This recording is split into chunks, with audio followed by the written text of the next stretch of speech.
Jules Verne once took 80 days to go around the world, and a modern-day voyage of discovery has stopped off in Dubai. The flagship of Cunard Lines, the most expensive, the most elegant cruise liner in the world, Queen Mary II, has stopped off in Dubai as part of her 80-day voyage around the globe. The arrival of the QM2 in Dubai saw a flurry of quayside activities, with some guests disembarking the liner for sightseeing tours around Dubai, and others arriving for the next leg of the world cruise. Responsible for guiding the impressive vessel into the port, the captain has a lot more to do than simply drive the ship. As Commodore, as master of QM2, what are your other responsibilities apart from manoeuvring and the actual sailing of the vessel over the oceans and the seas? Well, I'm actually responsible not just for the safe navigation of the ship, the safety of all our passengers and crew on board, but I'm also responsible for the safe running of the ship and all departments on board. Because you're effectively, you're a floating resort, a floating village, a floating hotel. A lot of people. Well, absolutely. I mean, we have a population on board of just less than 4,000, 1,250 crew and 2,600 passengers. So that's an awful lot of people. It takes quite a lot of managing. But I have to tell you that Queen Mary II is a very popular and very happy ship. We have 467 passengers here who are actually going all the way around the world. In 80 days. We left Fort Lauderdale on January the 10th, and from there we came via Cape Horn. This ship is too wide to go through the Panama Canal, so we have actually been around the Cape Horn now on 3 separate occasions. We went on up to San Francisco. That was the first segment of the voyage, ports in between, of course. From there across the Pacific via Honolulu down to Sydney, from Sydney up to Hong Kong, Singapore. Our last port was Cochin before arriving here. With a lot of the passengers taking a bit of Arabia on various shore excursions, we have our own tour aboard the world's most luxurious ocean liner.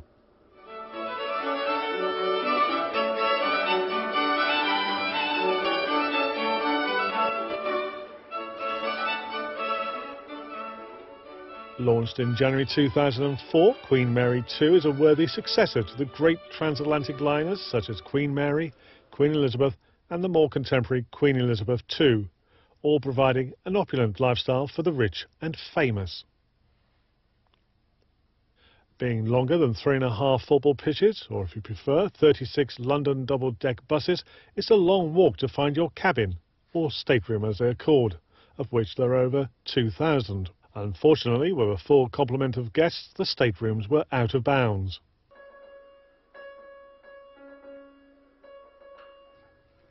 After all that walking, you may wish to relax in the Winter Gardens for afternoon tea or even an art auction.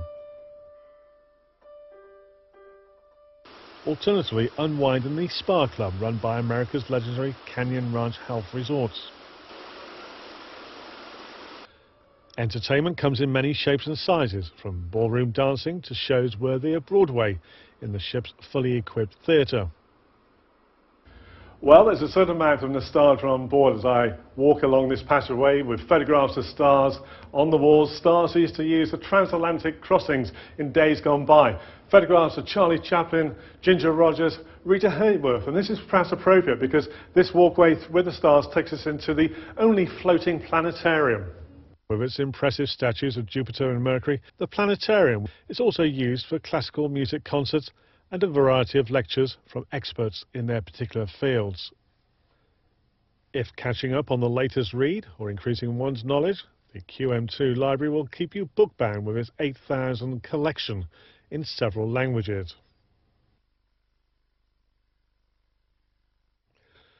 Outdoor on the world's largest ocean liner, the promenade deck gives joggers a 1/3 of a mile circuit.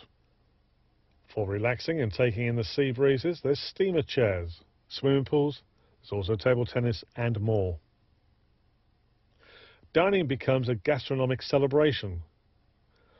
Make a grand descent in the Britannia restaurant. Just a little, thanks very much.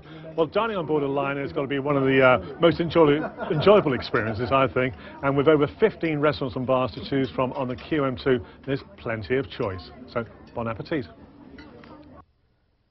For a more intimate dining experience, there's other restaurants, like this featuring Mediterranean master Todd English.